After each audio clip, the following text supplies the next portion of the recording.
নমস্কার, 7 নিউজ নেটওয়ার্কে আপনাদের সকলকে স্বাগত জানাই। ফের এক গৃহবধূ নিখোঁজের ঘটনা ঘটল সোদপুরে। এই মুহূর্তে আমরা রয়েছি সোদপুরের সুকচর বাজারপাড়া নলিন দেব বিশ্বাস রোডে। এই নলিন দেব বিশ্বাস রোড হচ্ছে পানিহাটি পৌরসভার 1 নম্বর ওয়ার্ডে অবস্থিত। এই ওয়ার্ডেরই বাসিন্দা বছর 25-এর গৃহবধূ নিখোঁজ। তার নাম মেঘা সাহা। গত শুক্রবার দুপুর 2টোর সময় তার বাপের বাড়ি যাবে বলে তিনি বেরিয়েছিলেন, কিন্তু তারপর থেকে এই মুহূর্ত পর্যন্ত এখনো খোঁজ মেলেনি তার। ঠিক কি ঘটেছিল আমরা তার পরিবারের সাথে কথা বলবো। আপনারা শুনুন যে ঠিক কি ঘটেছিল এবং এই মুহূর্তে পুলিশ প্রশাসনই বা কি পদক্ষেপ নিয়েছে। আমরা এই মুহূর্তে চলে এসেছি ওনার বাড়িতে, যিনি নিখোঁজ গৃহবধূ মেঘা সাহা, তার পরিবারের সাথে কথা বলতে। ঠিক কি ঘটেছিল শুক্রবার দুপুর 2টোর সময় তিনি বেরিয়েছিলেন, তারপর ঠিক কি ঘটেছে, কিভাবেই বা তারা বুঝতে পারলেন যে তিনি নিখোঁজ, আমরা কথা বলবো তার স্বামীর সাথে। আপনার নাম? শুক্রবার দুপুর 2টোর সময়, মানে ঠিক কটার সময় আপনার স্ত্রী বাড়ি থেকে বেরিয়েছিলেন? আমার স্ত্রী বেরিয়েছিল তখন দুপুর 2টো, মানে 2টো থেকে এক্স্যাক্টলি 2:05 হবে। কোথায় যাবে বলেন বেরিয়েছে? আমার স্ত্রী বাপের বাড়ি যাবে বলে বেরিয়েছে। বাপের বাড়ি কোথায়? বাপের বাড়ি হলো খড়দা বিবেকনগর, টাটাগেট বিবেকনগর। সেখানে উনি একা যাতায়াত করতেন? সেখানে হ্যাঁ 2-3 বার গেছে। প্রথম আমি গিয়ে ছেড়ে আসতাম, একা যেতাম, আমি ফলো রাখতাম, ফটো তুলে দিলে আমি নিজে যেতাম বাইকে করে পেছনে। সে ঠিকঠাক ঢুকলো কি ঢুকলো না ওনার দাদাকে ফোন করতাম। আচ্ছা, এই যে সেদিন দুপুর 2টোর পরে বাড়ি থেকে বেরিয়েছে, আপনারা কখন বুঝতে পারলেন উনি বাপের বাড়ি পৌঁছয়নি বা উনি নিখোঁজ? মানে আমি তো তখন কোম্পানিতে ছিলাম, ঠিক আছে, কাজের ওখানে আমার কাছে ফোন আসে। হ্যাঁ, আমার বোন ফোন করেছে যে তোর বৌদি এখনো পৌঁছয়নি। আমি কি বলি, আমি সেই মুহূর্তে ওনার মাকে ফোন করেছিলাম, মানে মেঘার মাকে ফোন করেছিলাম। তখন কটা হবে, 2:05 হবে। 2:05 বেরিয়েছে ওই, মানে তারা একটু বেশি টাইমটা 2:15-20, 2:15-20 কি 30 হবে, এই টাইমে হবে। ঠিক তো জানি না, এক্স্যাক্টলি টাইমটা আমি বলতে পারছি না। মানে আপনার বাড়ি থেকে যখন জানানো হয় যে তিনি পৌঁছননি, ঠিক তারপরে কি আপনি ওনার বাপের বাড়িতে, মানে আপনার শ্বশুর বাড়িতে ফোন করেন? হ্যাঁ, ফোন করেছি, কিন্তু তখন পর্যন্ত কেউ ফোন ধরেনি। তারপর কখন জানতে পারলেন পৌঁছয়নি?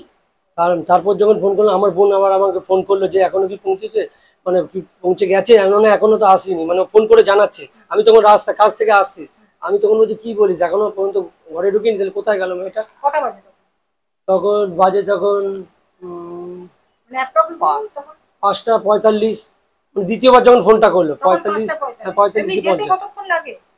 মানে আমাদের কোম্পানিতে না, আপনার বাড়ি থেকে আপনার শ্বশুর বাড়িতে যেতে কতক্ষণ? শ্বশুর বাড়ি যেতে তো বেশিক্ষণ লাগে না, ওই যদি অটো যাই ওই 10-12 মিনিট। কিন্তু 12 মিনিটের জায়গায় সেখানে ঘন্টা দুয়েক হয়ে গেছে। হ্যাঁ, তখনও পর্যন্ত কোনো খোঁজ খবর পাওয়া যায় না। আমরা যখন চেষ্টা করলাম, আবার ফোন করলাম, ফোন করার সময় যোগাযোগ করা যায়নি ওদের বাড়ির লোক।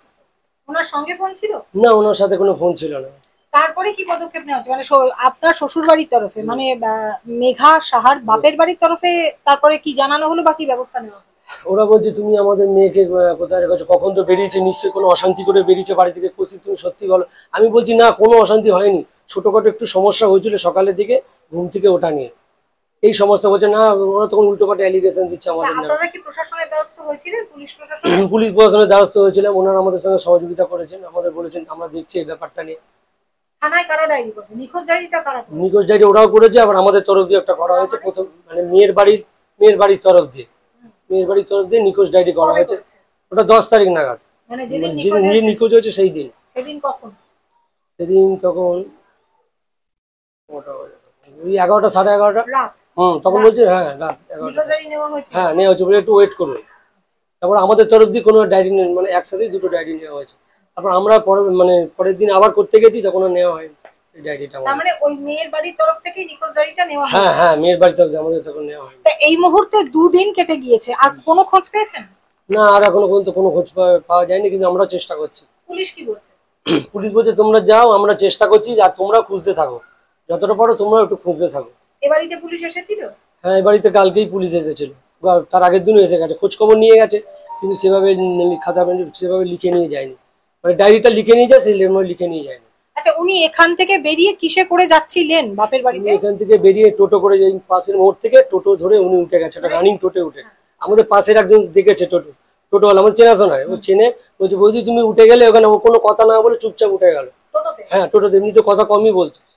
আচ্ছা, এখন তো চারিদিকে সিসিটিভির ব্যবস্থা আছে, উনি যে এখান থেকে টোটোতে উঠেছেন সেরকম কোনো প্রমাণ আশেপাশে কোনো সিসিটিভিতে দেখা গেছে? না, আমাদের পাশে একটা সিসিটিভি ফুটেজে কালকে দেখা গেছে, স্যাররা এসেছিল, ওরাই বার করেছে, মানে হেঁটে যে আসছে এইটুকুনি দেখা গেছে। তারপরে মোড়ের এখনো সিসিটিভি পর্যন্ত গেছিলাম, ওরা সেভাবে সহযোগিতা করেনি আমার। মানে মোড় পর্যন্ত আদৌ সিসিটিভি না, এই বাড়ি থেকে যেই বেরিয়েছি, মানে বাড়ি থেকে বেরোতেই তখন ওই ফুটেজটা আছে, মানে ওই যে বেরিয়ে আসে, তারপর আর কোনো দেখা যায়নি। ওখানে আমরা গেছিলাম, কেউ আমাদের সহযোগিতা করেনি, ক্যামেরা খারাপ বলেই। মোড়ের দিকে যেখান থেকে উনি উঠেছে, পুলিশকে এই কথাটা জানিয়েছেন? হ্যাঁ সবাই, হ্যাঁ পুলিশকে আমি জানিয়েছি। পুলিশ কি সেখানকার সিসিটিভি ফুটেজ খতিয়ে দেখেছে? হ্যাঁ, খতিয়ে দেখেছি কিনা একদিন ওই দিকে খতিয়ে দেখেছে, আশপাশটা এই দিকটা বলেছিলাম, উনি ওই দিক থেকে এগিয়ে দেখেছে, মানে যেখান থেকে একটু এগিয়ে যাওয়ার পর নাকি উঠেছে। শিশুদ্যান বলে একটা জায়গা আছে, মাঠ খেলার মাঠ, ওখান থেকে এগিয়ে গিয়ে ওইখানে ফুটেজটা আমরা চেয়েছিলাম, সেখানে ওরা দিতে চায়নি। পুলিশ দেখেছে? পুলিশ পুলিশ ওখানটা দেখেনি, বলে এইখানটা দেখে লাভ নেই, এদিক দিয়ে যদি বাঘ নেয় টোটোটা এসে ওইখানে যাবে। মানে একটা ওষুধের দোকান আছে মেড প্লাস বলে, একটু বাঘ নেই, কবিরাজ বাড়ি মন কি বলে ওইখানটা। যেটুকু সিসিটিভি দেখা গেছে তাতে কি দেখা গেছে উনি টোটোতে উঠে বেরোচ্ছেন? না না, ওখানে দেখা যায় না, অনেক টোটোই তো বেরিয়ে যাচ্ছে, তাছাড়া বৃষ্টি পড়ছিল। তাহলে শুধু আপনার বাড়ি থেকে যে বেরিয়েছেন সেইটা? হ্যাঁ, সেইটাই একমাত্র দেখা, সেই ফুটেজটাই আমরা দেখতে পেয়েছি। কি মনে হচ্ছে যে দুদিনও এখনো ফিরলো না, আপনারাও খোঁজাখুঁজি করছেন, পুলিশ প্রশাসন কতটা সহযোগিতা করছে, কি মনে হচ্ছে? আমার তো মানে আমি কি বলবো, আমি তো সেভাবে তো কিছু ভেবেই উঠতে পারছি না। ও তো ওরকম ধরনের মেয়েই না, ঠিক আছে। আমরা এটা ভাবতেই পাই না ওই যে কারোর সাথে পালিয়ে যাবে বা কারোর সাথে কোথাও চলে যাবে। কোনো বিপদ হয়েছে? কোনো বিপদ হয়েছে ও তো বলতে পারছে না, বা সহযোগিতা হাত বাড়াচ্ছে, কারোর কাছে ফোনও পাচ্ছে না। মানে আমাদের মনে নানান চিন্তা ভাবনা কাজ করছে। আমি এটাই আশা করছি যাতে আমার ওয়াইফ যেখানে থাকুক সে সুস্থভাবে, স্যারদের কাছে আমার বিনীত আবেদন, স্যাররা যেন আমার ওয়াইফকে যেন যেভাবে হোক সে সুস্থভাবে আমাদের সামনে ফিরিয়ে নিয়ে আসে। হ্যাঁ, পুলিশের কাছে আমার আবেদন করছি, মানে ওনাদের উপরে আমার ভরসা, আর আপনারা যা সহযোগিতা করছে আপনাদের উপর সেই ভরসা। আপনার স্ত্রীর বয়স কত? আপনার স্ত্রীর নাম? আমার স্ত্রীর নাম হলো মেঘা দাস, মেঘা সাহা, সরি। আপনার স্ত্রীর নাম? আমার স্ত্রীর নাম হলো মেঘা সাহা। বয়স? বয়স 24। এই 25-এ পা দিয়েছে। এমনি পুলিশের তরফ থেকে কি ওনার ছবি বা যে কোনো প্রুফ, মানে যে সমস্ত প্রমাণপত্র যে সেগুলো কি নিয়ে গিয়েছে? সেগুলো সবই নেওয়া হয়েছে, সব ডকুমেন্টসই দিয়েছে। আপনারা পুলিশে যোগাযোগ করেছিলেন? পুলিশে যোগাযোগ করে, তারা কি বলছেন? তারা বলছে তোমরা চেষ্টা করো, আমরাও চেষ্টা করছি, যতটা পারবো তোমাদের পুরো রকম সহযোগিতা করার চেষ্টা করবো। আমাদের এই বলে উনি আমাদের আশ্বাস দিয়েছেন। আমি চাইছি স্যারেরা যাতে আমাদের সঙ্গে সহযোগিতা করুক, আর আপনারা আমাদের সঙ্গে আপনাদের প্রচারের মাধ্যমে যাতে তাকে খুঁজে পাওয়া যায়।